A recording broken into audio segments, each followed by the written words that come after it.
Welcome साथियों, आपका हार्दिक स्वागत है। साथियों, पिछले वीडियो में हम एक्सरसाइज जी तक के प्रश्नों को सॉल्व कर चुके हैं।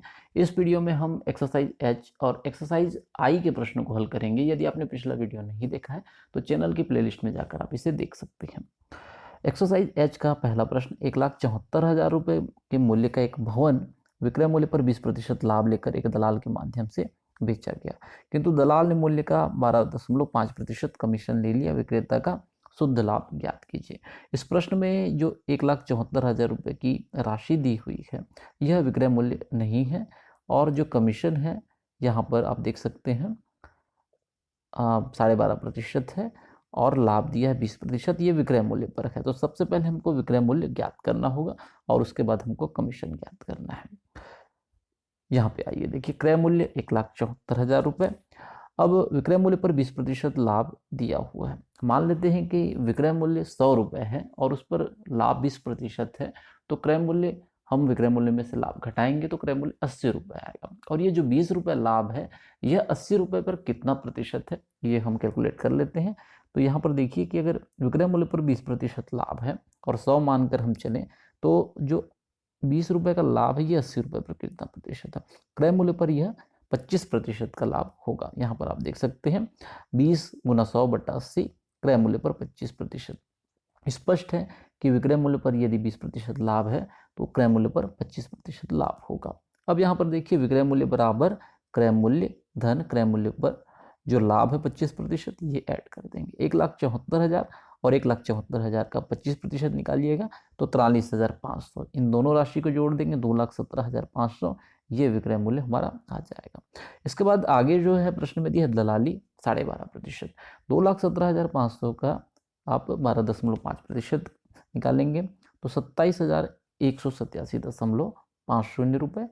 शुद्ध विक्रय मूल्य के लिए दलाली घटा देंगे। 2,17,500 में 27,187.50 1,90,312.50। शुद्ध लाभ यहाँ पर कैलकुलेशन करेंगे तो विक्रय मूल्य और क्रय मूल्य है 1,90,312.50 में से 1,74,000 जो प्रश्न में दिया हुआ है इसको घटाएंगे तो 16,312.50 ये हमारा उत्तर होगा। सेकंड प्रश्न आपके होमवर्क के लिए रहेगा, इसे आप उदाहरण की सहायता से आसानी से बना सकते हैं। एक्सरसाइज से ठीक पहले इससे मिलता जुलता प्रश्न उदाहरण में दिया हुआ है, आप इसे देख के बना लीजिएगा। तीसरे प्रश्न पर मैं चर्चा करता हूँ। यहाँ पर देखिए SM मिश्रा ने जो कुछ गाय बेचना चाहते थे प्रत्येक के लिए 525 रुपये के प्रस्ताव को अस्वीकार कर दिया। बाद में उन्होंने एक दलाल के माध्यम से बेच दिया। 4 गायों को 570 की दर से और 6 गायों को 550 की दर से। तो स्पष्ट है कि 4 और यहाँ 6 10 गायें उसके पास हैं और इसको अलग अलग रेट से दलाल के माध्यम से बेच रहा है। पहला जो प्रपोजल था उसमें 10 गायों को 525 रुपये के बेचने का प्रस्ताव था जिसको उन्होंने अस्वीकार कर दिया है। दलाल इस पर 5% अपना कमीशन वसूल रहा है और SM मिश्रा को उनके द्वारा अस्वीकृत अगर पूर्व वाले प्रस्ताव है इसकी तुलना में कितने प्रतिशत की लाभ या हानि हुई है इसकी हमको गणना करनी है। तो आइए देखते हैं।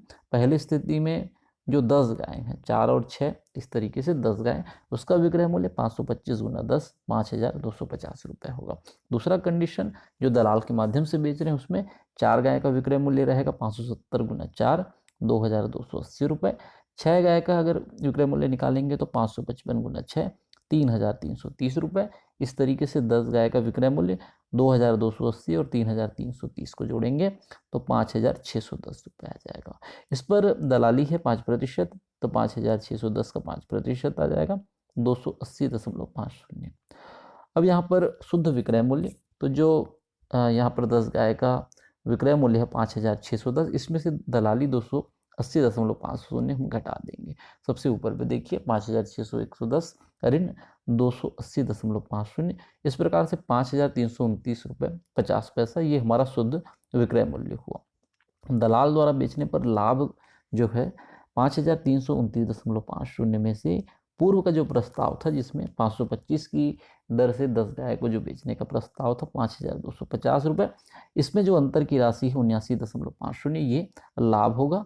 और लाभ का प्रतिशत हमको गणना करना है, तो लाभ की राशि गुना 100 जो पहला वाला प्रस्ताव में विक्रय मूल्य था उसको रखेंगे।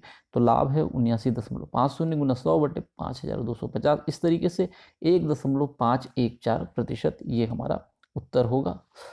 उसके बाद आगे देखते हैं चौथा प्रश्न। चौथा प्रश्न है, एक व्यापारी को एक थोक विक्रेता द्वारा 14% बट्टा देने का प्रस्ताव है, जबकि दूसरे थोक विक्रेता द्वारा 10% तथा 5% बट्टा देने का प्रस्ताव है। दोनों में से कौन सा उसके लिए कौन सा सस्ता है? यदि वह सस्ती दर से माल खरीदता है और सूची मूल्य पर 5% कम पर बेचता है तो उसका लाभ कितना होगा?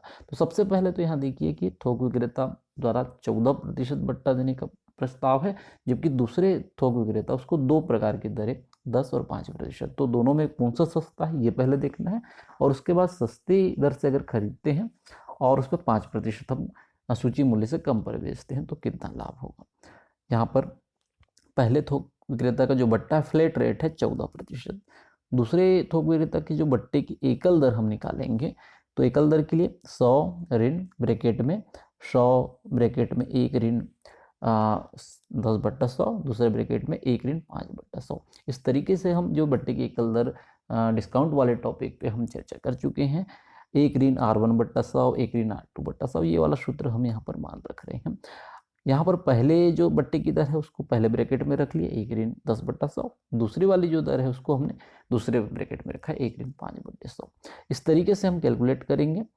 100 ऋण बड़े ब्रैकेट में आ जाएगा 100 गुना 1 ऋण 10/100 को हल करेंगे तो गुना 90/100, और 1 ऋण 5/100 को हल करने पर गुना 95/100। इस तरीके से आगे हल करने पर 100 ऋण 85.50 14.50%। अब यहाँ पर स्पष्ट है कि 14 और 14.5 में जो बट्टा ज़्यादा मिल रहा है वो हमको सस्ता अधिक होगा। तो दूसरे थोक विक्रेता का बट्टा अधिक है अतः सस्ता अधिक रहेगा।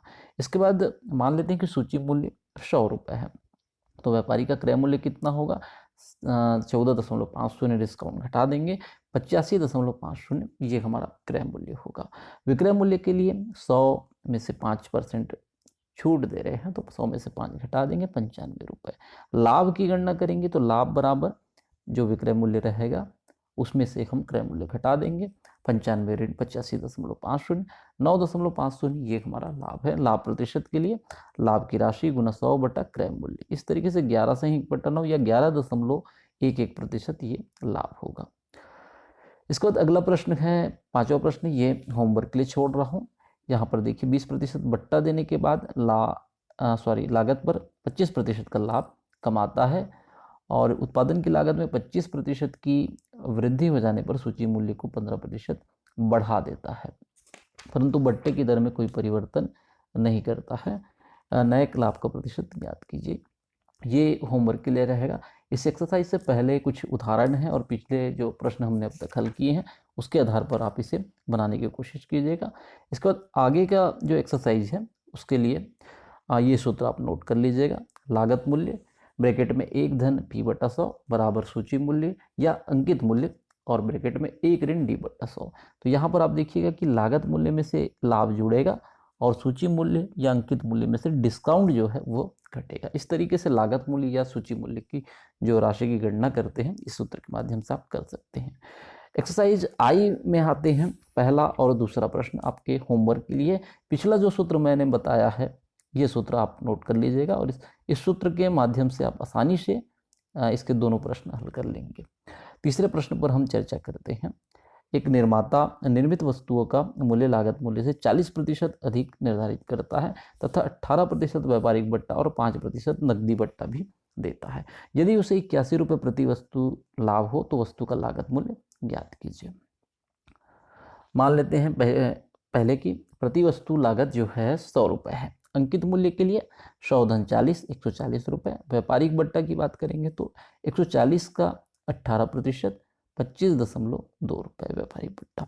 शेष मूल्य यहाँ पर 140 में से 25.2 घटाने पर 114.80, ये हमारा शेष मूल्य है। नगद बट्टा इस राशि पर देंगे 114.80 पर गुना 5/100 5.74। तो इस तरीके से हमने व्यापारिक बट्टा नगद बट्टा निकाला है। अब यहाँ पर शुद्ध विक्रय मूल्य के लिए 114.80 में से 5.74 घटाएंगे 109 109.06। लाभ की यहाँ पर गणना करेंगे तो 109.06 ऋण 9.06 रुपये लाभ होगा। अब यहाँ पर देखिए, जब लाभ 9.06 रुपये है तो लागत कितना है, 100 रुपये है। जब लाभ 81 रुपये, ये 81 कहाँ पर है, ये प्रश्न में दिया हुआ है। तो लागत मूल्य की गणना तो 100 गुना 81 बटा 9.06, 894.04, ये हमारा उत्तर होगा। साथियों, उम्मीद करता हूँ ये वीडियो आपके लिए यूजफुल रहेगा, हेल्पफुल रहेगा। ज़्यादा से ज़्यादा शेयर कीजिएगा ताकि हिंदी माध्यम के और भी जो हमारे साथी विद्यार्थी हैं वो भी इस वीडियो का, इस चैनल का लाभ ले सके। ज़्यादा से ज़्यादा प्रैक्टिस कीजिएगा ताकि आपकी तैयारी और बेहतर हो सके। Thank you.